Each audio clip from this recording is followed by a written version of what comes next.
Day 2 audit reports.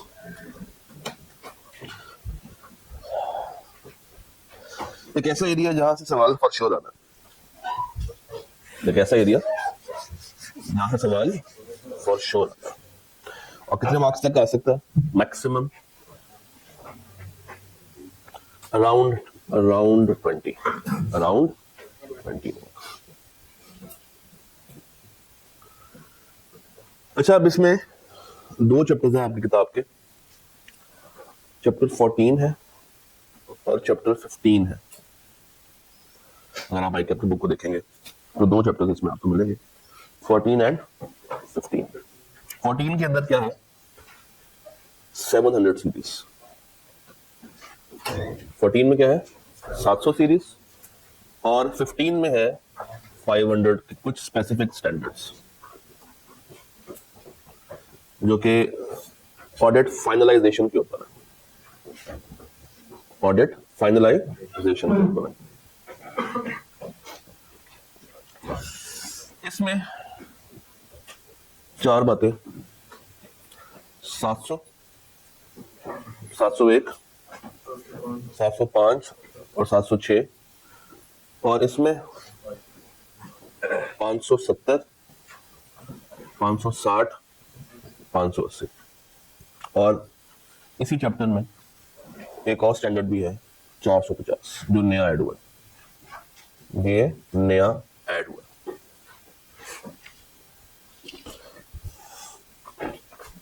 जो 700 है वो बात करता है किसके ऊपर? अनमॉडिफाइड रिपोर्ट पे। और अनमॉडिफाइड रिपोर्ट कौन सी होती है? साफ सुथरी रिपोर्ट। इसमें हम कहते हैं कि तुम्हारे financial true and fair view दे रहे हैं, उनमें कोई मसला नहीं। 701 is about key audit matters. 705 is modified opinion, modified opinion. और 706 इज अदर मॉडिफिकेशंस। और इसमें 2 बातें होती हैं, emphasis of matter paragraph, other matter paragraph. और मॉडिफाइड ओपिनियन 4 तरह की होंगी, क्वालिफाइड,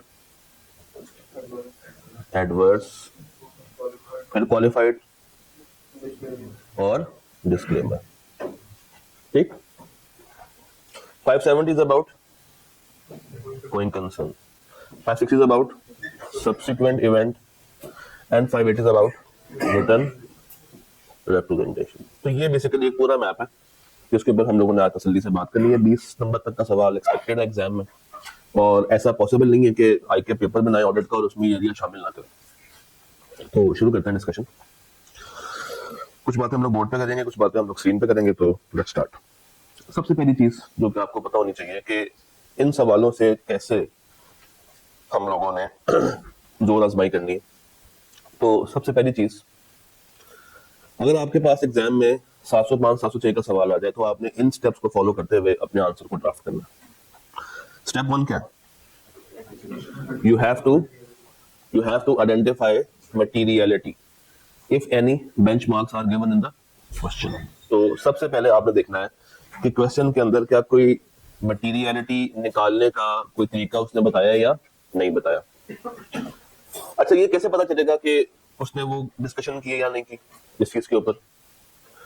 वो आपको एक वर्ड लिख के बताएगा, प्रॉफिट बिफोर टैक्स। और उस प्रॉफिट बिफोर टैक्स का आपने ले लेना है 5%। क्या ले लेना है? 5%। तो जो आपका स्टेप 1A है basically, that is to calculate materiality. और इसके अंदर पीबीटी, गिवन पीबीटी का क्या ले लोगे? 5%। अच्छा, पुराने अटेम्प्ट्स के अंदर अगर आप देखेंगे जाके तो यहाँ पे 10% भी लिया होगा कुछ सवालों में। तो पहले जो जजमेंट्स होती थी वो 10% वाली होती थी, बट बाद में ये रिवाइज होके 5% पे आ गई। तो आपने परेशान नहीं होना। और अगेन, ये कोई हार्ड एंड फास्ट रूल नहीं है। ये percentage is not given by standard, it is not given by standard. ये over the time practical exposure के साथ इस फिगर को निकाला गया है। तो ये किसी भी वक्त चेंज की जा सकती है, बट किताब में अगर आप जाके देखेंगे तो एक टेबल आपको नजर आएगा चैप्टर नंबर 3 में, तो वहां पे इसका फॉर्मेट दिया हुआ है कि आपने किस परसेंटेज को लेकर चलना है। अच्छा, कभी कभी आपको दूसरी फिगर भी दी होगी, एक सेकंड फिगर भी दी होगी, कॉमनली वो होती है नेट एसेट्स। कॉमनली वो कौन सी होती है? तो अगर पीबीटी नहीं दिया हुआ और क्या दिया हुआ है नेट एसेट्स, तो इसका आप लेंगे 1%। और अगर पीबीटी भी दिया हुआ है, नेट एसेट्स भी दिए हुए हैं, तो आप किसको लेंगे? हमेशा पीबीटी को लेंगे। ये बात याद रहेगी। तो स्टेप 1 आपने क्या निकाल लेनी है? Materiality. Step 2, divide the amount involved with all the benchmarks. Divide the amount involved with all benchmarks except losses before tax. अगर आपको पीबीटी की जगह पे क्या दिया हुआ है? लॉस है, प्रॉफिट नहीं है, क्या है? लॉस है, और एक तरफ क्या दिया हुआ है? Net asset. तो फिर आप कौन सी फिगर को लेंगे? बस।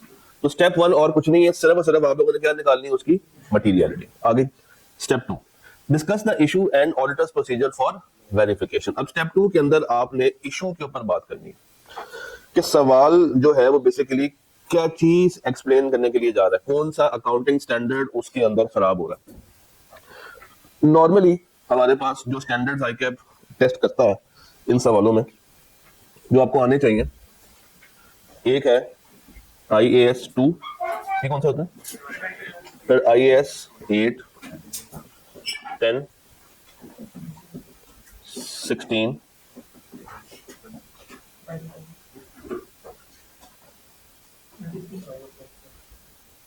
12, 16, 23, 36, 37, 38, 16, 15 और IFRS 16। ये टिपिकल अकाउंटिंग स्टैंडर्ड्स हैं जिसके बारे में आपको एक बेसिक नॉलेज होनी चाहिए कि अगर वो सवाल में इन एरियाज को टेस्ट करने के लिए जाए तो आप उसको उसकी सही अकाउंटिंग आती हो, क्योंकि जब तक आपको उसकी सही अकाउंटिंग नहीं आती होगी आप कभी भी उसके ऊपर सही प्रोसीजर्स अप्लाई नहीं कर पाएंगे। तो स्टेप 2, आपने जो सिनेरियो गिवन है क्वेश्चन में उसको डिस्कस करना और क्या बताने उसके। अच्छा, कुछ सवालों की रिक्वायरमेंट में वो स्पेसिफिक कह देता है कि ऑडिटर के प्रोसीजर रिक्वायर्ड नहीं है। रिसेंट जो सवाल आ रहे हैं ना, उसमें वो बकायदा लिख देता है कि मुझे तुमने प्रोसीजर्स नहीं बताने, सिर्फ रिपोर्टिंग इम्प्लीकेशंस बतानी है, तो उसमें फिर आप ये वाले पॉइंट को मिस कर देंगे। जब उसने कह दिया कि नहीं डिस्कस करना तो डिस्कस करने मत बैठ जाइएगा, सिर्फ इसलिए कि मुझे आते हैं, वो काम नहीं करना। देन स्टेप 3, डिस्कस करें auditors action in case of scope limitation और मटेरियल। तो पहले आपने क्या निकाली? मटीरियलिटी। फिर आपने सवाल को डिस्कस किया अकाउंटिंग के बैकग्राउंड के साथ। फिर अब आपने सवाल को डिस्कस करना है 705 के बैकग्राउंड में कि आया ये मटेरियल स्टेटमेंट है, या ये स्कोप लिमिटेशन है, मटेरियल है, या ये परवेसिव है।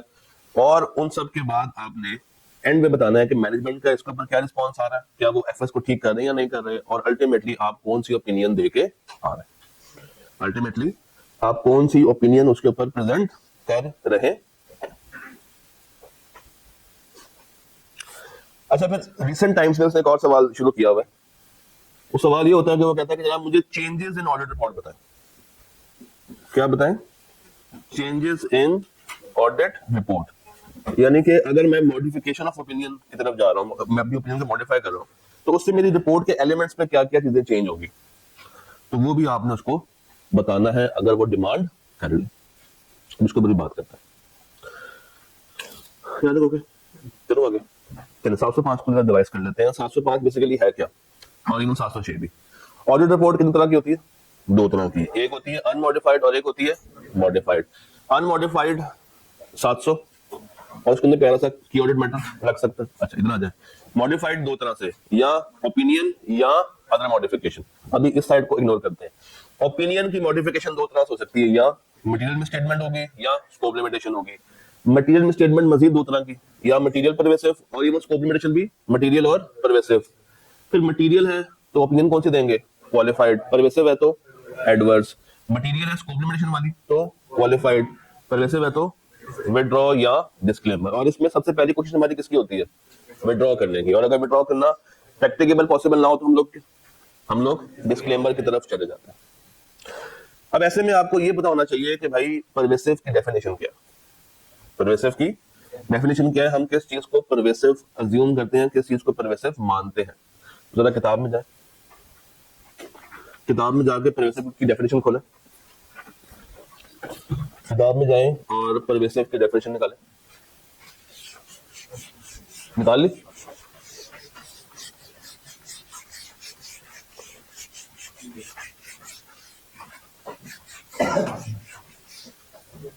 निकला? मुझे लिखवाई जरा, क्या क्या लिखा हुआ वहां पे? परवेसिवनेस। सबसे पहले आपने देखना है कि आपके पास मुद्दा क्या है। आपके पास मुद्दा डिस्क्लोजर्स वाला है, उसमें आपने चेक करनी है परवेसिवनेस, या किसमें चेक करनी है? अमाउंट्स में चेक करनी है। तो या आपने परवेसिवनेस चेक करनी होगी किसमें? अमाउंट्स में, या आपने चेक करनी होगी डिस्क्लोजर्स में। अच्छा, अमाउंट्स के अंदर आपने देखना है कि क्या वो मल्टीपल अकाउंट्स को हिट कर रहा है या नहीं, मल्टीपल अकाउंट्स के ऊपर जा रहा है, स्प्रेड हो रहा है या नहीं। अगर तो वो मल्टीपल अकाउंट्स पे स्प्रेड हो रहा है, एक अकाउंट तक रिस्ट्रिक्टेड नहीं है, वो एक से दूसरे, दूसरे से तीसरे की तरफ जा रहा है, तो ये फिगर क्या बन जाएगी? परवेसिव। और अगर ये लिमिटेड है टू सिंगल अकाउंट, तो ये उसमें क्या होनी चाहिए? काफी ज्यादा हैवी फिगर होनी चाहिए। नॉर्मली हम जो अज्यूम करते हैं that is more than 50%, more, greater than 50%। और अगर मैं बात करूं किसकी? डिस्क्लोजर्स की, तो ऐसा डिस्क्लोजर जो कि यूजर की अंडरस्टैंडिंग के लिए क्या हो, फंडामेंटल हो, उसके लिए बहुत ज्यादा जरूरी हो, वही चीज अगर आप गायब कर दें, तो ऐसी गलती भी क्या कहलाएगी? परवेसिव गलती कहलाएगी। ऐसी गलती भी क्या कहलाएगी? परवेसिव गलती कहलाएगी। जैसे फॉर एग्जांपल गोइंग कंसर्न का डिस्क्लोजर आना चाहिए था, नहीं डाला, तो अभी छोटी मोटी गलती नहीं है, ये गलती कौन सी है? परवेसिव गलती है। इसी तरह रिलेटेड पार्टी का डिस्क्लोजर आना चाहिए था, नहीं डाला, ये भी क्या है? परवेसिव गलती है, छोटी मोटी गलती नहीं। तो खैर ये सवालों के थ्रू हमें और इसके ऊपर बात करने का मौका मिलेगा। अच्छा, उस तरफ क्या है? 706। इसमें दो बातें हैं, या अकाउंट से जिनका ताल्लुक है, या जिनका ताल्लुक किससे? ऑडिट से। अकाउंट्स वालों को हम क्या देते हैं? एम्फेसिस। और ऑडिट वालों को क्या देते हैं? Other matter. डन। इतनी बेस बहुत है सवालों के लिए। चलो आगे पहला सवाल देखते हैं। सवाल नंबर 1, स्प्रिंग ट्रीज। सवाल पढ़े जरा।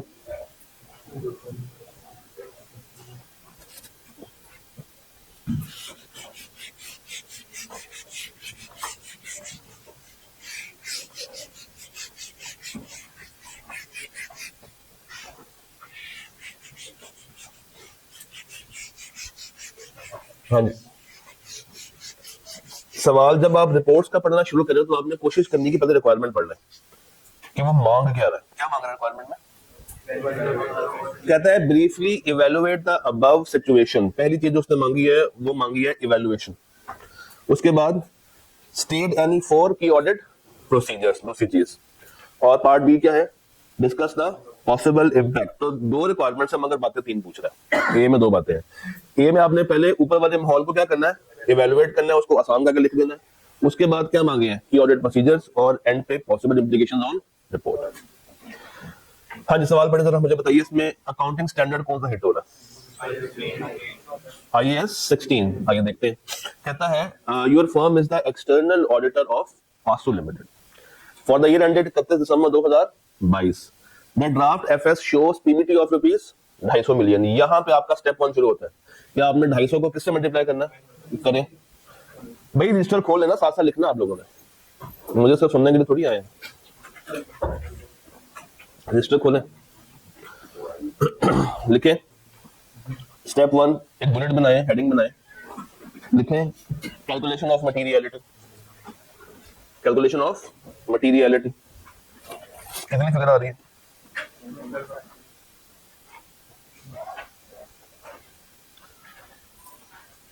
250 का 5%, 12.5। यही आपका बेंचमार्क आ गया। अब अगर इससे ऊपर जाएगा तो मटेरियल होगा, इससे नीचे जाएगा तो मटेरियल नहीं है। कौन सा होगा? इमटेरियल। ठीक है। During the audit, it was observed that the management has not provided depreciation for one of its production plant for the month of November and December. अच्छा, ईयर एंड कब का? 31 दिसंबर का। तो कितने महीनों की डेप्रिसिएशन दी? नहीं दी, 2। और क्या उसने आपको डेप्रिसिएशन निकाल के बता दी है? यस। कितनी बताई है? 5 मिलियन। चलो, तो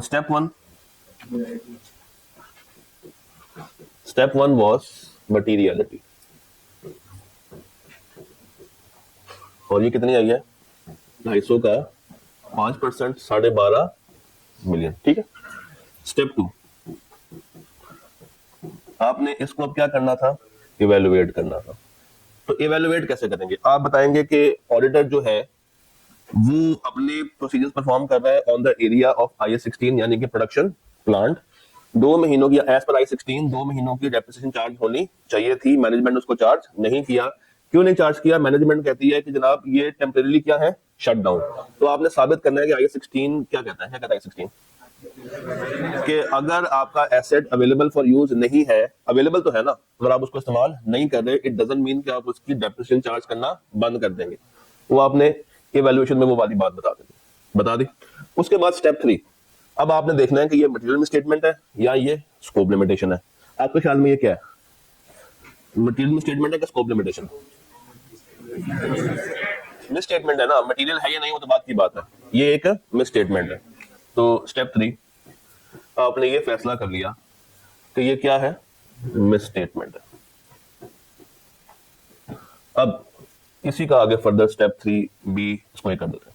अब आपने देखना है कि is it material, is it pervasive, क्या है? तो कितने से है? 5 मिलियन से। कितने से है? 5 मिलियन से। और 5 million is less than 12.5 million. इसका मतलब है कि ये मसला मटेरियल नहीं है, ना ही परवेसिव है। ये क्या है? इममटेरियल। ये क्या है? इममटेरियल। यहां तक ओके? साथ चल रहे सारे यहां तक। अब चूंकि ये मसला इममटेरियल है तो मुझे यहाँ पे एक एक्स्ट्रा बात करनी होगी। मुझे यहाँ पे एक स्टेप 3C खोलना पड़ेगा, एक नया स्टेप खोलना पड़ेगा। जब भी इममटेरियल मिसस्टेटमेंट आपको सवाल में नजर आए, क्या नजर आए? इममटेरियल मिसस्टेटमेंट आपको सवाल में नजर आए, आपने एक बात लाजमी लिखनी है कि auditor will check aggregate effect of immaterial misstatements. Auditor check करेगा क्या? Aggregate effect of immaterial misstatement. पता ये बात कहां लिखी हुई है? ये बात 705 की नहीं है। आपके सिलेबस में तो अभी ऐड हुआ ना 450, अभी ऐड हुआ है, फॉर्मली अभी आया। मगर ये बात जब भी हम लोग लिखते थे वो 450 में से निकाल के लिखते थे, क्योंकि अभी फॉर्मली सिलेबस का पार्ट बना है। तो जरा उसको इज्जत अब ज्यादा देनी पड़ेगी आपको कि जब भी क्या आपको मिले इममटेरियल वाली बात में, तो आपने एक बात लाजमी लिखनी है कि हमें इसका एग्रीगेट इफेक्ट भी देखना पड़ेगा। क्या ये एग्रीगेट होके उस बेंचमार्क को क्रॉस तो नहीं कर रही? क्या ये एग्रीगेट होके बेंचमार्क को क्रॉस तो नहीं कर रही? और अगर नहीं कर रही, जनरली क्या है? इममटेरियल है, तो फिर आप कौन सी ओपिनियन दे देंगे? स्टेप 4, आप दे देंगे अनमॉडिफाइड ओपिनियन। आप दे देंगे अनमॉडिफाइड ओपिनियन। याद रखोगे? कोई और मसला सवाल में तो बताइए। क्या इस केस में लेगा कि मैनेजमेंट से कहेगा कि भाई मुझे लिख के दो कि इसका एग्रीगेट इफेक्ट मटेरियल को क्रॉस नहीं कर रहा, यहां पे वो मांगता है उनसे, यहां पे वो डिमांड करेगा। अच्छा, इस सवाल में आपको सिर्फ एक ही मसला मिला था? एक और मसला भी है। क्या? क्या? इम्पेयरमेंट। अब देखिए, इम्पेयरमेंट का पूरे सवाल में कोई खास जिक्र नहीं है, वो विद इन द लाइंस पड़ा हुआ। उसने ये कहा है ना कि मैनेजमेंट ने इसको डेप्रिशिएट नहीं किया। रीजन क्या दिया है? कि वो टेम्परेरी क्या है? Shut down. क्योंकि रिडक्शन इन डिमांड। इसका मतलब है कि अब आपको उस एसेट की इम्पेयरमेंट भी निकालनी पड़ेगी, उस एसेट की इम्पेयरमेंट की वर्किंग भी करनी पड़ेगी। IS कौन सा है? 36 अप्लाई हो जाएगा। तो यहाँ पे एक एक्स्ट्रा बात करनी पड़ेगी IAS 36 के ऊपर कि हमें इस प्लान की क्या चेक करनी है? इम्पेयरमेंट। तो पहले आपने इस क्वेश्चन को सॉल्व करना है विद रिस्पेक्ट टू डेप्रिसिएशन। सारी बातें कर ली, फिर एक नया पैराग्राफ आप लोग खोलेंगे इसी इम्पैक्ट के अंदर कि ऑडिटर क्या देखेगा? इम्पेयरमेंट टेस्टिंग में देखेगा कि क्या मैनेजमेंट ने परफॉर्म किया या नहीं की। अगर तो मैनेजमेंट ने परफॉर्म नहीं की तो फिर ये क्या है? मिसस्टेटमेंट है। परफॉर्म की है तो देखेगा कि उसकी वैल्यू ठीक से निकाली है या नहीं निकाली। इवैल्यूएशन में जाएगा, इवैल्यूएशन में जाएगा और उसका इम्पैक्ट नीचे वाले पॉइंट में आएगा। देखना पहले आपने ये सारी बात बता दी विद रिगार्ड टू डेप्रिसिएशन, सारी बात हो गई, सवाल एंड हो गया। उसके बाद एक नया पैराग्राफ खुल जाएगा जो कि सिर्फ किस पे होगा, इम्पेयरमेंट पे। उस पर आपने ये 3 और 4 को दोबारा से लिखना होगा, बाकी 1 2 को रिपीट करने की जरूरत नहीं। असल में अभी हम उस एरिया पे जा नहीं रहे हैं, जब उस एरिया पे होंगे तो उसके ऊपर बात करेंगे। हाँ जी, although depreciation only amounts to 2% of the PBT. अच्छा, एक और तरीका भी निकालने का, 5 को 250 में डिवाइड करें, 2%, तो it is less than 10%, it is less than 10%। तो ये क्या है, इमटेरियल, इंडिविजुअली भी, एंड आपने साथ क्या देखना है, उसका इफेक्ट एग्रीगेट भी। कहता है although depreciation only amounts to 2% of the PBT and may not be material individually, we would still ask the management or those are the governors to record the depreciation for the last 2 months। कहता है बेशक immaterial है, बेशक उसमें मसला नहीं है, छोटी सी फिगर है, जस्ट 2% है, बट स्टिल हम मैनेजमेंट से क्या कहेंगे कि इसको रिकॉर्ड करो, मैनेजमेंट से क्या कहेंगे, इसको रिकॉर्ड करो। However, being immaterial, an unqualified opinion would be issued। ये पहली 2.5 लाइन में कोई मसला तो बता दो, ये 2% कैसे आया, बात समझ आई। Additionally, the misstatements must be aggregated with other misstatement to determine if the total amount of misstatement is material in aggregate। तो ये लाजमी लाइन लिखनी है। और नीचे कह रहा है it should also be evaluated. अब वो पॉइंट आ गया किसका, इम्पेयरमेंट का। हम ये इवेल्युएट करेंगे कि जो इम्पेयरमेंट है वो एक्सीड तो नहीं कर रही किसको, मटीरियलिटी के बेंचमार्क को। वो कितना निकाला था, 12.5। If it does the audit report would be qualified. और बेसिस में फिर हम जिक्र किसका करेंगे, इम्पेयरमेंट का, ना कि डेप्रिसिएशन का, which would describe the reasons for the qualification. तो स्टेप 1 आपका हमेशा क्या होगा कि आप लोगों ने क्या निकालनी है, मटीरियलिटी। स्टेप 2 आपका हमेशा क्या होगा कि आपने सवाल को इवेल्युएट करना है। स्टेप 3 आपका हमेशा क्या होगा, सोचना है 705 के मुताबिक कि मैं इसको मटेरियल करना है, ये मिसस्टेटमेंट है या ये स्कोप लिमिटेशन है, और उसके बाद आपने अपना फैसला सुना देना स्टेप 4 में। कुछ बातें जो आपको पता होनी चाहिए। Number 1, difference between material and pervasive. फिर आपको ये पता होना चाहिए कि जब भी इमटेरियल का जिक्र आएगा तो आपने ये बात पूरी बतानी है कि वो इंडिविजुअली तो मटेरियल नहीं है, मगर एग्रीगेट इफेक्ट उसका मटेरियल हो सकता है, ये बात लाजमी करनी है। और एंड के ऊपर आपने अपनी जो रिकमेंडेशन है वो लाजमी देनी है कि आप इसको क्या करेंगे, आप उसको मॉडिफाई कर रहे हैं या नहीं कर रहे हैं। सवाल समझ रहे हैं, इसको ट्राई करेंगे, करें ट्राई करें, इसको यहां में जूम कर देना। I am giving you time, आपके पास 5 मिनट है, थोड़ा जल्दी कीजिएगा प्लीज। स्प्रिंग 22 का सवाल।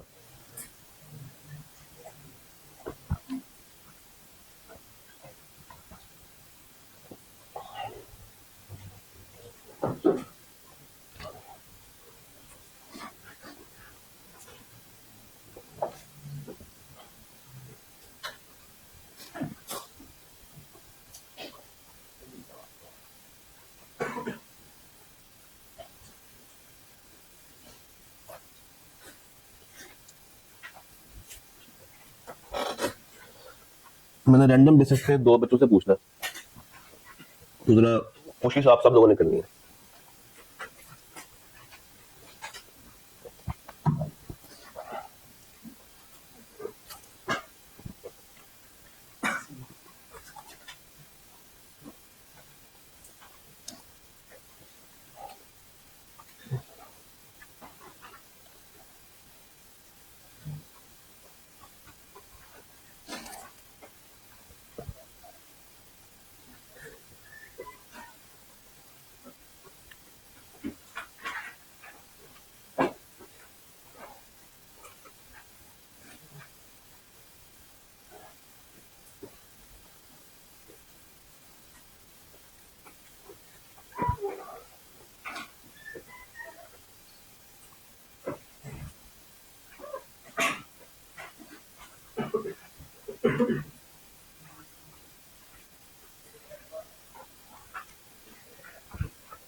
सोचें, लिखें, समझें, फिर आपसे पूछता हूँ कि आप लोग कहाँ तक पहुंचे।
हो गया? किसी का हो गया? हो गया?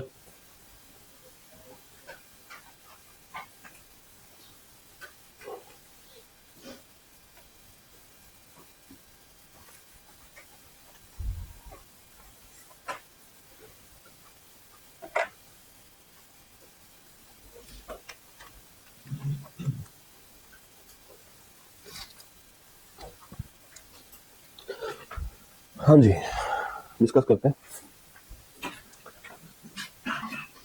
क्या किया इस सवाल में? जरा बताइएगा आवाम को, इस सवाल में चल क्या रहा था? मैं जिनसे पूछे लोग, हाँ नहीं, इस सवाल में चल क्या रहा है? थीम क्या है सवाल की?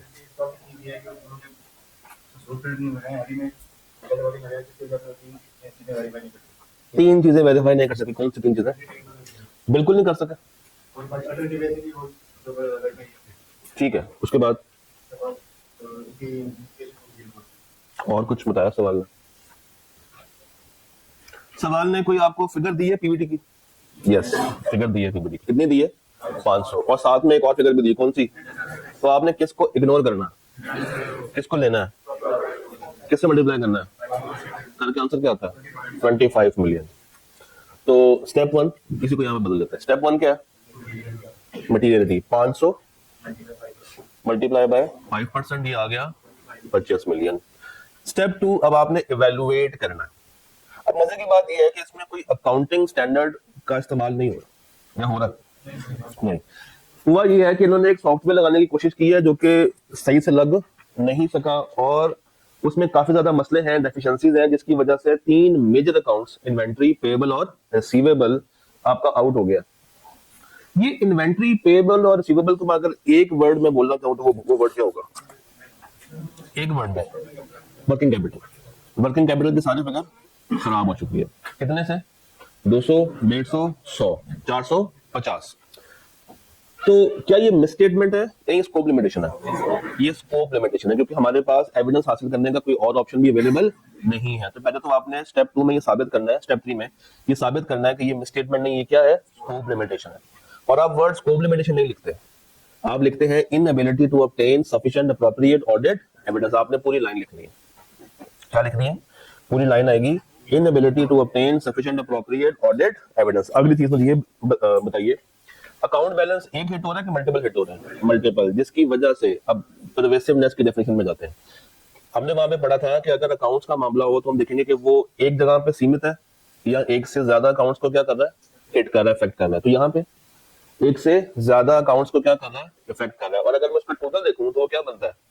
450, जो कि आपके उस 25 से काफी ज्यादा ऊपर है। तो ये परवेसिव मसला है। अच्छा, जब ये परवेसिव मसला है और स्कोप लिमिटेशन हो, तो अब मैं ओपिनियन कौन सी दूंगा, और उससे पहले कोशिश करूंगा कि मैं विड्रॉ कर जाऊं। तो अगर तो आपने सारी बातें लिखी हैं तो आपको 3-4 नंबर तक मेरे साथ कोई नहीं रोक सकता। हाँ, नहीं, उसकी जरूरत ही नहीं। डिस्क्लेमर में आप वैसे भी नहीं देते थी ऑटोमेटिक पैराग्राफ। तो सवाल क्या था, discuss the reporting implications including the changes to be made in the audit report. तो ये अभी तक मुझे आपने क्या बताई है, रिपोर्टिंग इम्प्लीकेशंस। एक दफा पढ़िएगा, एक दफा इसको रीड करना जरा। Multiple account balances of the FS are being affected for which the auditor has not been able to obtain sufficient appropriate audit evidence। ये बात हम लोगों ने कही थी, बिल्कुल कही थी। Which is scope limitation imposed by। अब देखिए, स्कोप लिमिटेशन हमें 3 वजह से आती थी। कौन सी 3 वजह थी? पहली रीजन क्या थी? सर्कमस्टांसेस जो कि मैनेजमेंट की वजह से आ रहे हैं। Circumstances beyond the control of management, circumstances जो कि हमारे अपनी अपॉइंटमेंट से जिनका ताल्लुक है। तो इस केस में कौन सा वाला पॉइंट था? Imposed by management, it was imposed by management. तो ये बात आपने बतानी है कि स्कोप लिमिटेशन है तो क्यों है। Since the undetected misstatements are not confined to single specific element of the financial statements. ये लाइन उसने कहां से पकड़ी है? परवेसिवनेस की डेफिनेशन से। ये लाइन वो कहां से लेके आया? परवेसिवनेस की डेफिनेशन से। तो ये बात आपने बता दी। And these also represent a substantial portion of the financial statements. ये जो वर्ड है सब्सटेंशियल पोर्शन, ये आपको बता रहा है कि ये परवेसिव की तरफ कहानी जा रही है। तो जो बात आपको लिखनी चाहिए थी आपने जवाब के अंदर, नंबर 1 स्कोप लिमिटेशन है तो सही, मगर क्यों है? इम्पोज्ड बाय सर्कमस्टांसेस, ये बात आपको बतानी थी। नंबर 2 आपने बताना था कि ये परवेसिव क्यों है, because it is not confined to a single specific element. And number 3 आपने बताना था कि ये उसका क्या बन गया है? Substantial portion. Alter shall disclaim the opinion, क्योंकि वो एविडेंस हासिल नहीं कर पा रहा और कंक्लूड करेगा कि क्या वो वहां से विड्रॉ करे। मगर विड्रॉ करना उस वक्त पॉसिबल होगा जब प्रैक्टिकेबल भी हो और पॉसिबल भी हो, अदरवाइज वो क्या दे देगा? डिस्क्लेम। तो यहां पे ये सारी बात आपने कंक्लूड करनी थी। अच्छा, ये तो थे 3-4 नंबर। मजीद 2-3 नंबरों के लिए मुझे बताइए रिपोर्ट में चेंजेस कहां पे आएंगी। अब इसको करने का जो सबसे अच्छा तरीका है वो ये है कि आप स्टेप बाय स्टेप चलें। सबसे पहली हेडिंग कौन सी होती है? सबसे पहली हेडिंग कौन सी होती है? इंडिपेंडेंट ऑडिटर्स रिपोर्ट, यानी कि रिपोर्ट का टाइटल, उसमें तो कोई चेंज नहीं आएगा। नहीं। सेकंड कौन सी होती है? एड्रेसी, उसमें कोई चेंज आएगा? नहीं। तीसरी ओपिनियन में चेंज आएगा, ओपिनियन की हेडिंग बदल जाएगी। अब आप खाली ओपिनियन लिखेंगे, आप लिखेंगे डिस्क्लेमर ऑफ ओपिनियन, फिर उसके नीचे कंटेंट में अल्फाज बदल जाएंगे। अच्छा, क्या क्या बातें आएंगी कि हम ऑडिट करने के लिए आए थे, हमें सफिशिएंट अप्रोप्रिएट ऑडिट एविडेंस नहीं मिला, देयरफॉर हम किसी भी तरह की कोई ओपिनियन एक्सप्रेस नहीं कर रहे। उसके बाद इसकी रीजनिंग कहां पे देंगे? बेसिस में, और बेसिस की हेडिंग भी बदल जाएगी। बेसिस की हेडिंग भी बदल जाएगी। डिस्क्लेमर में कैम आता है? नहीं। तो एक ये भी चेंज है कि उसमें कैम नहीं आता। फिर मैनेजमेंट की रिस्पॉन्सिबिलिटी में कोई चेंज नहीं। ऑडिटर की रिस्पॉन्सिबिलिटी में कोई चेंज नहीं। नहीं। उसके बाद डेट, सिग्नेचर, जो एंडिंग एलिमेंट्स हैं उसमें भी कोई चेंज नहीं आया। तो ये आपने 7 चेंजेस भी बतानी थी। अदर उसमें भी कोई चेंज नहीं आएगा। वो लिखना चाहो लिख लो। आई क्या पहले अपने सोशल में ऐड करता था, अब नहीं ऐड करता। लिखना चाहो तो लिख लो, कोई मसला नहीं है। अच्छा, ये सारी बातें ना किताब में एक जगह पे लिखी हुई है। अगर आप लोग, चलो मैं ऐसे खोल देता हूँ,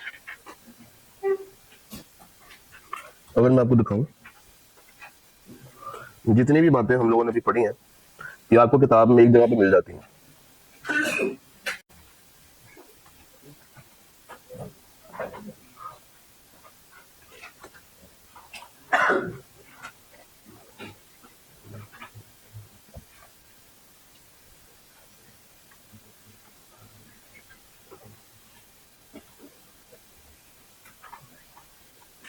देखा जरा,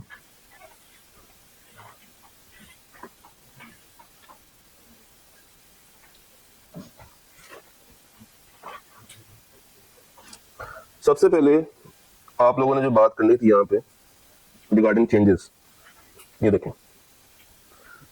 आप लोगों ने जो हेडिंग यूज करनी है ओपिनियन की, वो कौन सी यूज करनी है? Disclaimer of opinion. ये चेंज। उसके बाद आपने चेंज करना किसको? बेसिस फॉर ओपिनियन पैराग्राफ को, उसमें क्या चेंज आनी है, आप सबसे पहले हेडिंग बदलेंगे, सबसे पहले हेडिंग बदलेंगे, उसके बाद आप इंक्लूड करेंगे वो सारी बातें किसमें, बेसिस में, जिसकी वजह से क्या आ रही है, डिस्क्लेमर या मॉडिफिकेशन आ रही है। अच्छा, उसके बाद अगर उसका कोई क्या है फाइनेंशियल इफेक्ट, वो आप लोग बता देंगे। अच्छा जी, even in the case of disclaimer auditor shall describe the reasons for any other matters that would have required a modification to the opinion. इस लाइन का कोई मतलब बता सकता है, इस लाइन का कोई मतलब बता सकता है मुझे, क्या दोबारा बोलो। नहीं, हो सकता है कि अगर इसके अलावा किसी और रीजन की वजह से भी मॉडिफिकेशन आ रही थी मगर उसको ओवरशैडो कर दिया किसने, डिस्क्लेमर ने, तो हम वो वाली बात भी बताएंगे कि अगर ये डिस्क्लेमर वाला मामला ना होता तब भी तुम्हारी रिपोर्ट एक और मसले की वजह से खराब हो रही है। अच्छा, तो उसके बाद ये डिस्क्लेमर में क्या नहीं आता, कैम नहीं आता। तो ये सारी चीजें आपको किताब में भी मिल जाती है, बस शर्त ये कि आपने किताब ठीक से क्या हो, पढ़ी हो सही। डन। कौन सा, वो यहाँ पे नहीं मेरे पास आ रहा, मैंने उसको लिखा नहीं था यहाँ पे, कॉपी नहीं किया मैंने। अच्छा जी, आगे चलते हैं। स्प्रिंग 24, बल्कि काम करते हैं, स्प्रिंग 24 बाद में आता है। ये ऑटम 23 ट्राई करें। 3 नंबर का सवाल, क्वेश्चन नंबर 5B। मैं इसको जरा ठीक कर दूंगी, प्रेजेंट ठीक से नहीं हो रहा।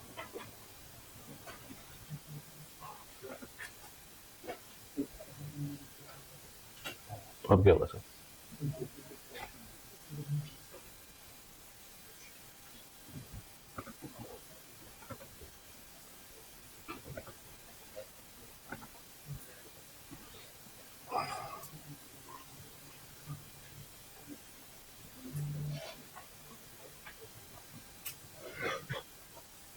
आपका व्यू ठीक आ रहा है पीछे, व्यू ठीक आ रहा है पीछे, नहीं तो आपके पास किताब होगी, किताब से बेशक खोल लें सवाल। ऑटम 23 है, क्वेश्चन नंबर 5B।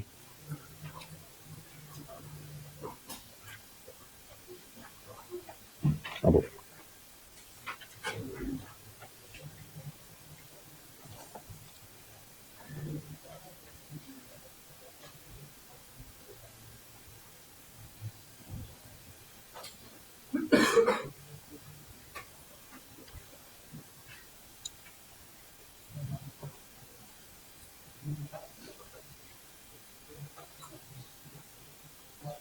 सिर्फ 3 नंबर के लिए आपसे सवाल है, सवाल को रीड करें और इसका जवाब निकालें।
अभी हो गया, 3 नंबर का था, हो गया ये नहीं हुआ। करने कर ले, 2 मिनट आपको और दे रहा हूँ बस वाइंड अप करने से।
हाँ जी क्या कह रहा सवाल, रिक्वायरमेंट क्या, discuss the possible impact on the audit report, आगे कुछ लिखा हुआ है, if difference is not adjusted, यानी कि आपने जवाब लिखते हुए दो बातों को अज्यूम नहीं करना कि एडजस्ट कर ले तो क्या करना और एडजस्ट ना करे तो क्या करना, आपने सिर्फ इसके ऊपर बात करनी है अगर एडजस्ट नहीं कर रही मैनेजमेंट। तो कहता जी Aslam has been assigned the role of audit manager for the audit engagement of exploration limited, ठीक है जी। While reviewing the draft FS Aslam has identified a significant increase in the value of a specialized asset used in the drilling, ठीक है ठीक है ठीक है, the revalued amount of these assets is rupees 4,000 million. इतनी लंबी कहानी बताने के बाद सिर्फ हमें जो काम की बात मिली वो ये कि 4,000 की रीवैल्यूड अमाउंट है। अच्छा ये किसने निकाली है, मैनेजमेंट की है या ऑडिटर की है, मैनेजमेंट की है। तो ये जो एक्सप्लोरेशन लिमिटेड है ये मैनेजमेंट के क्या है, मैनेजमेंट की वैल्यूड है ना, नहीं अच्छा ईएल हम है, सॉरी ईएल तो कंपनी है, उनके उनके एक्सपर्ट्स ने क्या निकाली value 4,000 million. Owing to the significance of matter, Aslam has engaged an independent valuation company। एक एक्सपर्ट किसका खड़ा हुआ है, मैनेजमेंट का, अब ये अपना लेके आ रहे एक्सपर्ट और उसका नाम क्या है, द वैल्यूअर्स, और उसने क्या वैल्यू निकाली आगे, बस मसला यहाँ पे था। वो कह रहे हैं 4,000, हम कह रहे हैं 3500, वो कह रहे हैं 4, हम कह रहे हैं फर्क कितने का है 500 का, हम कह रहे हैं 500 कम करो, कहते नहीं हमने 500 बढ़ा दिया नहीं, तो क्या हम दोनों सेम पेज पर नहीं, तो ये स्टेटमेंट बन जाएगी, ले 2500 का 5%, 125, फर्क कितने से है, कितने टाइम ज्यादा, 20% ज्यादा है बस। तो it will be a material मसला, it will be a material मसला, परमिसिव कब वो जब वो 50% को क्रॉस कर रहा हो, तो it would be a material मसला अगर वो उसको ठीक नहीं करते। और मटीरियल मसला हो तो मैं ओपिनियन कौन सी दे दूंगा, क्वालिफाइड ओपिनियन। तो सिंपल आपने ये बात बतानी थी और इस पूरे सवाल में कोई रॉकेट साइंस नहीं थी। बट अगर आप इसके एग्जामिनर कमेंट्स जाके पढ़े तो एग्जामिनर ने चीखें मारी है, उसने कहा कि भाई वो 500 के बजाय इसको अज्यूम कर रहे थे 4,000 को, उनके मुताबिक गलती कितने से है 4,000 से, तो गलती सिर्फ कितने से थी 500 से, पढ़ ले।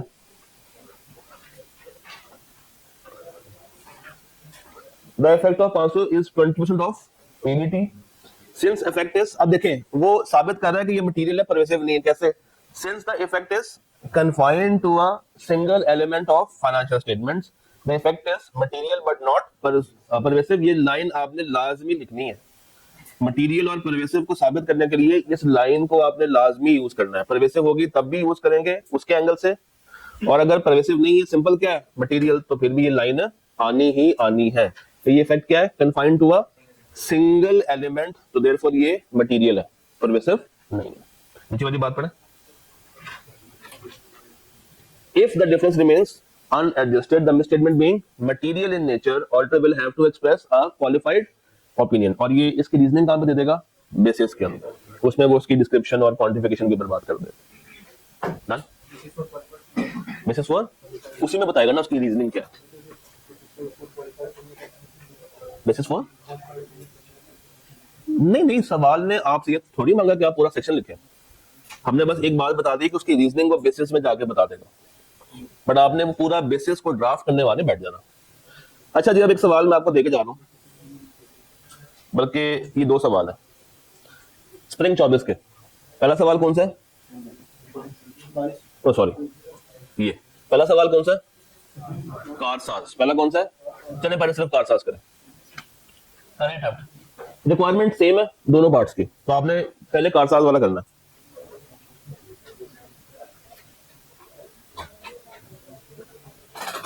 करें, शाबाश, आप करें। मैं इस नोट से चलते हैं मेरा सर जी। क्या इस सवाल में मुझे बताइए, इसको आप आई कैप के एग्जाम में कैसे सॉल्व करेंगे? हाँ जी, हाँ जी बताएं।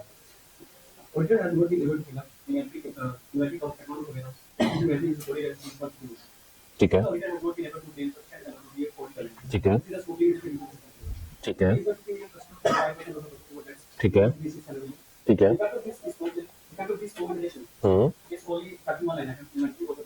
ठीक है, ठीक है, बेहतरीन हो गया। सारी बातें भाई ने टू द पॉइंट की और इसमें कोई भी वेग डिस्कशन नहीं की। Very impressive. ये एक और भाई से पूछते हैं, अब इस तरफ से जाते हैं। कंपैरिजन पॉइंट बड़ा हाई सेट हो गया। सेकंड लास्ट रो में सेकंड लास्ट वाले भाई,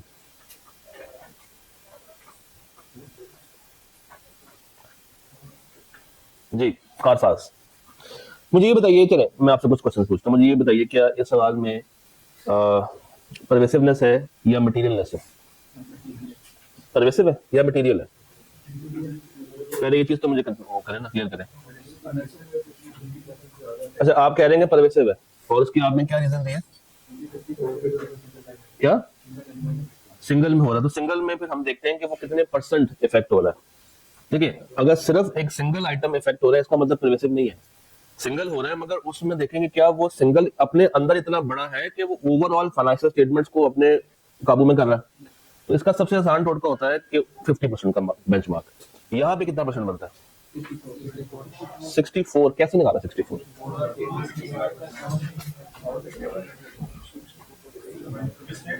Your firm serves as the auditor of Karsaz Limited. During the audit process, the audit team encountered a challenge in conducting the inventory count at one of the warehouse. KL failed to make necessary arrangements for inventory count at this particular location, citing the unavailability of the staff. The inventory जो FS में report हो रही है वो 600 है, और जो ware house में है वो 150 है। तो आपने 600 को लिया या 150 को ले लिया? हाँ,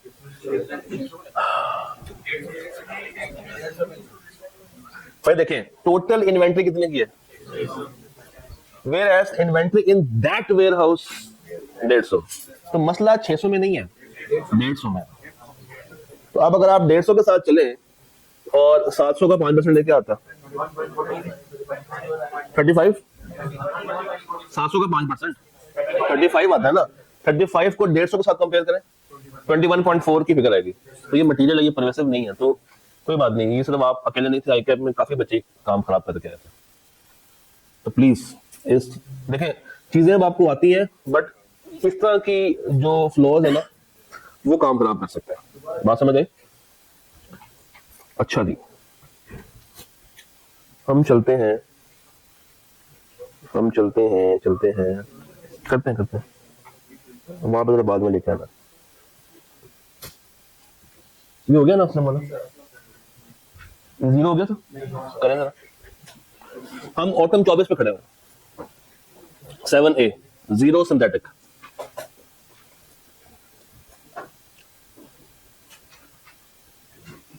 अब यहाँ पे ना आपको IFRS 15 की बहुत याद आएगी।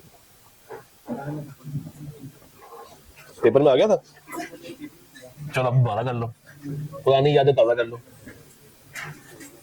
पेपर में भी छोड़ दिया था, यहाँ पे भी छोड़ देना। चले करें जरा, ट्राई तो करें।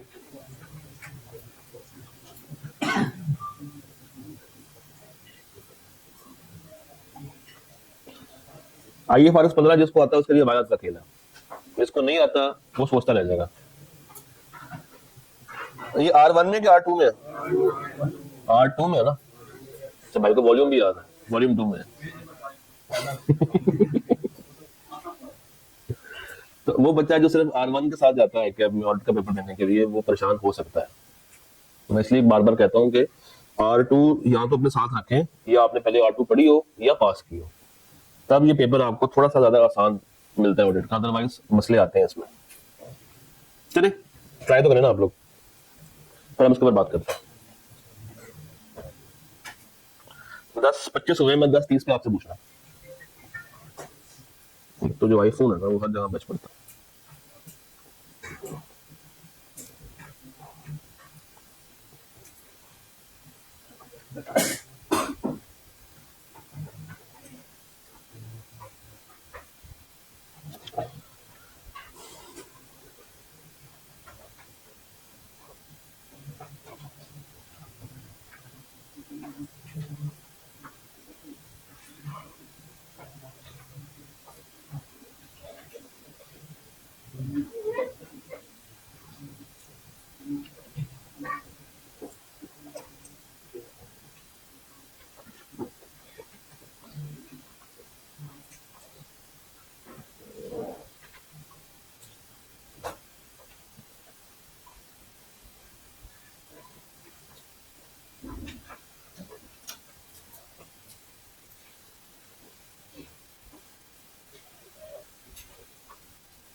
जितनी काम की बातें मैंने उसको लाल कर दी, जितनी काम की बातें मैंने लाल कर दी, ताकि आपको ज्यादा पढ़ना ना पड़े।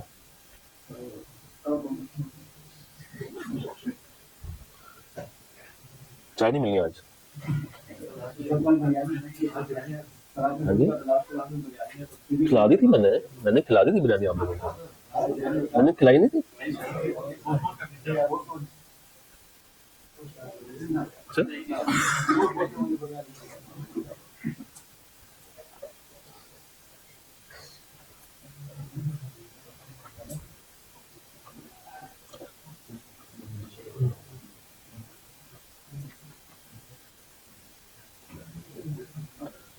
हाँ जी, क्या कह रहा है? करें करें, शाबाश, ट्राई करें।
हाँ जी जनाब, क्या कहना है?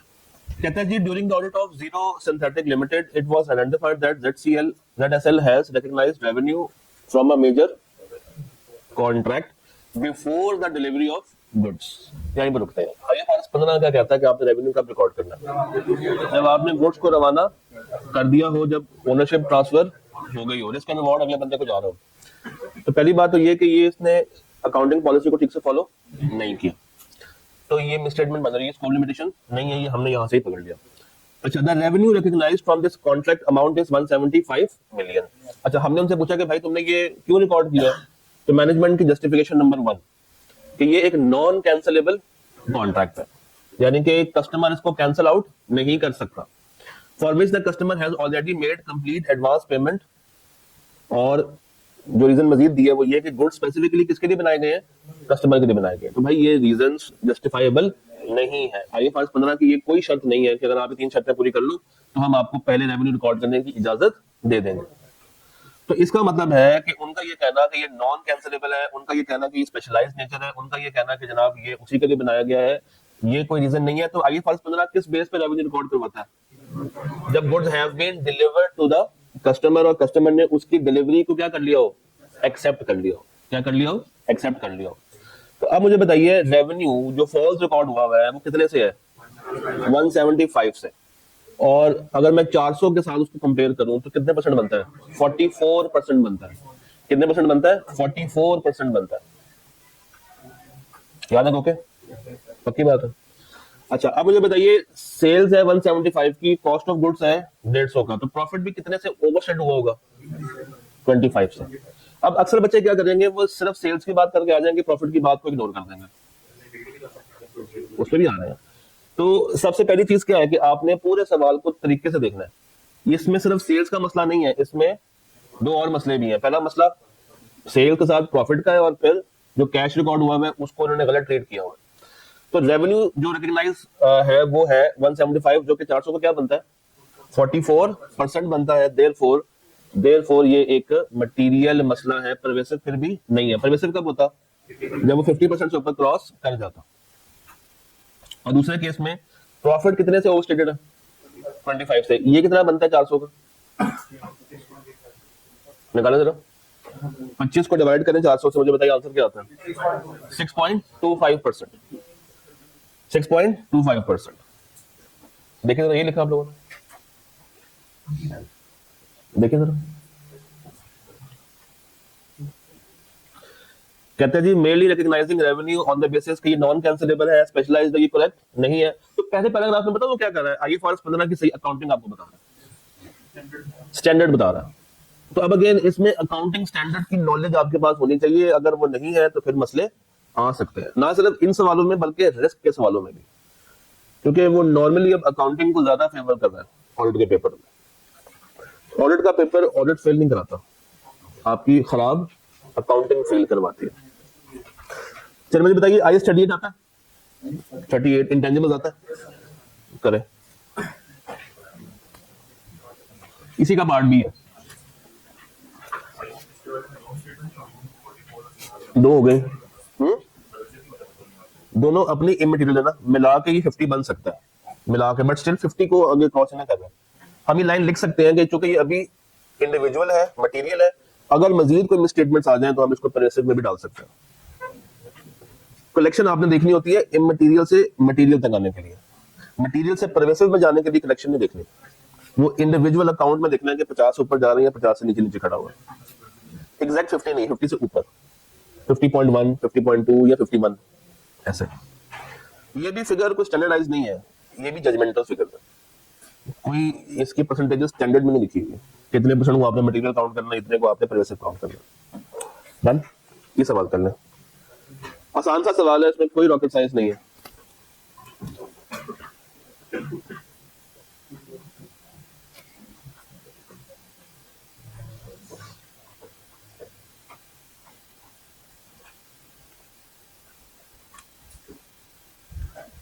एक रिसर्च कॉस्ट है जिसको नॉर्मली क्या होना चाहिए? हाँ, तो अब करें, शाबाश।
क्या फरमा रहा है?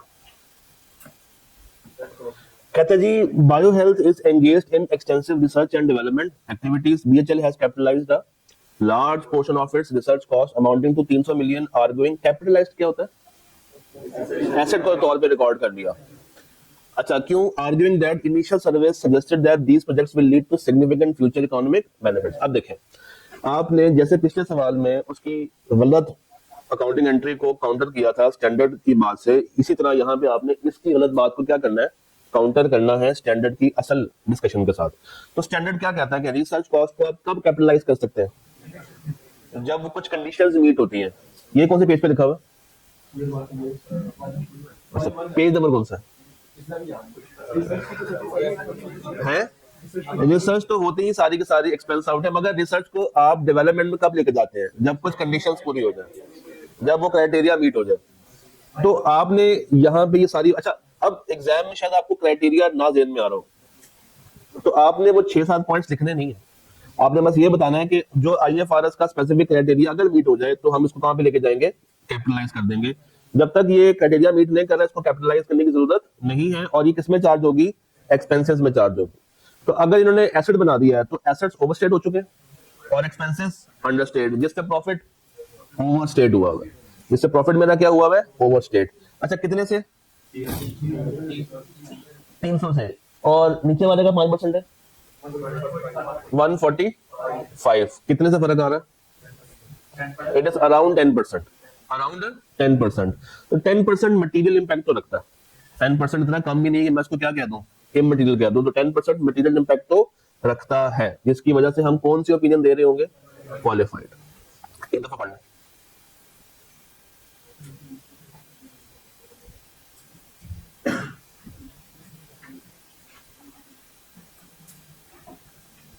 एक दफा इसका सोल्यूशन रीड करें.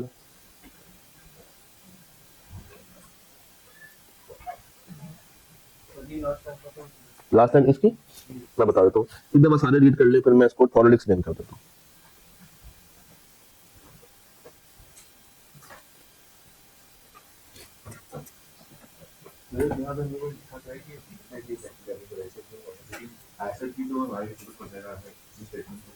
मगर हम सवाल में उस एंगल से देख नहीं रहे. देखिए, एक चीज है कि इंटेंजिबल गलत रिकॉर्ड हुए, उसकी वजह से प्रॉफिट गलत हुआ, उसके बाद ये गलत हुआ. एक ये चीज है. एक ये है कि एक एरर ऐसा आ गया एंटिटी के अंदर कि मेरे मल्टीपल अकाउंट बैलेंसेस हिट हो रहे हैं. जैसे हमने शुरू में किया था कि इन्वेंटरी भी हिट हो रही है, ये भी हिट हो रहा है, वो भी हिट हो रहा है. दैट इज ओवरशैडोइंग करना. ये रिपल इफेक्ट है. एक से दूसरा, दूसरे से तीसरा, तीसरे से चौथा, ये उसमें शामिल नहीं होता है. हाँ, रिपल इफेक्ट नहीं करना. उसमें बता सकते हैं, उसमें बता सकते हैं. अच्छा जी, लिखा हुआ है even though initial survey suggest that these projects will lead to significant future economic benefits, the research cost must be expensed out because there is insufficient certainty about the future economic benefits at research stage. अब देखें ना, यहाँ पे अगर आपको IAS 38 की knowledge नहीं होगी तो आप बिल्कुल बेकार है. आपको 705 पूरा आता होगा, 38 नहीं आता तो आप इसको अटेम्प्ट भी नहीं कर पा रहे होंगे.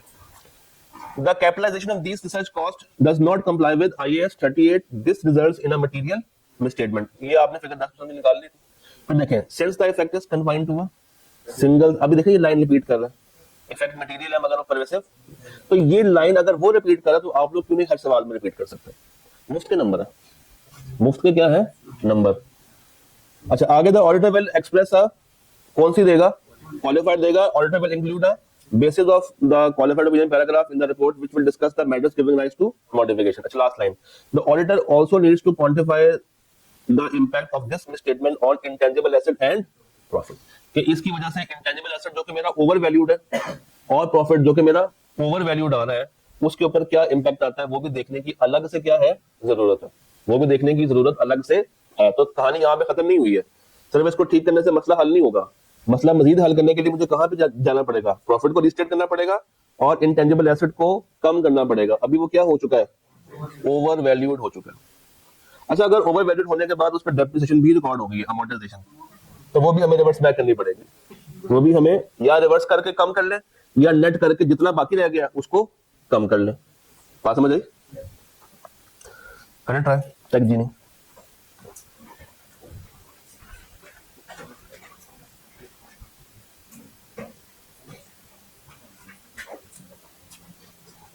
करें शाबाश। Again you have 5 minutes. जितना करेंगे उतना सीखेंगे।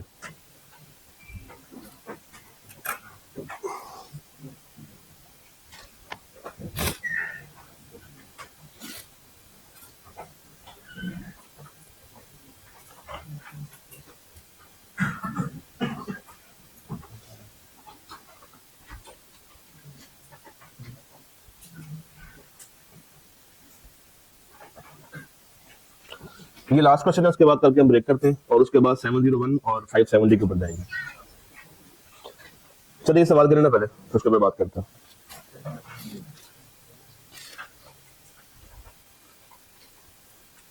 टेक चीनी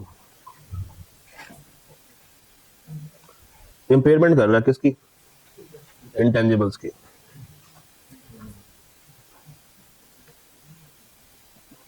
मैनेजमेंट के मुताबिक इम्पेयरमेंट कितने की है? 350 की। और हमारे मुताबिक कितने की होनी चाहिए? 375 की। तो गलती कितने से है? 25 से। गलती ना 350 से है ना 375 से, गलती सिर्फ कितने से है? 25 से।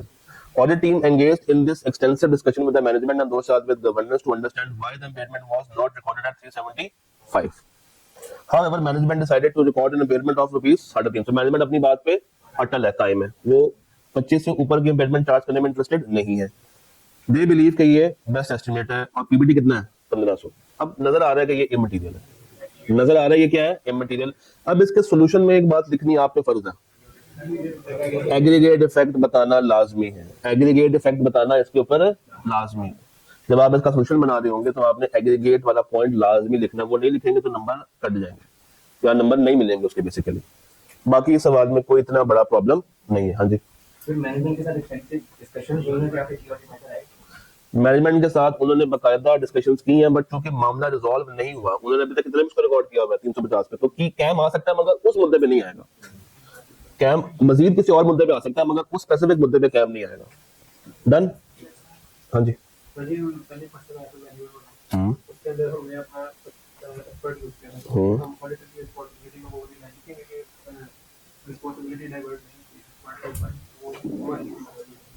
देखिए उसने आपसे रिपोर्टिंग इम्प्लीकेशंस मांगी है ना, तो उसमें रिस्पॉन्सिबिलिटी में अलग से तो बताने की जरूरत ही नहीं है। या तो आपसे वो आप नीचे एंड के ऊपर बता सकते हैं, बिल्कुल एंड पे, जब आप सवाल को कंक्लूड कर रहे हो ना, एंड पे वो लाइन ऐड कर दो। डन? तो हम कर जाते हैं।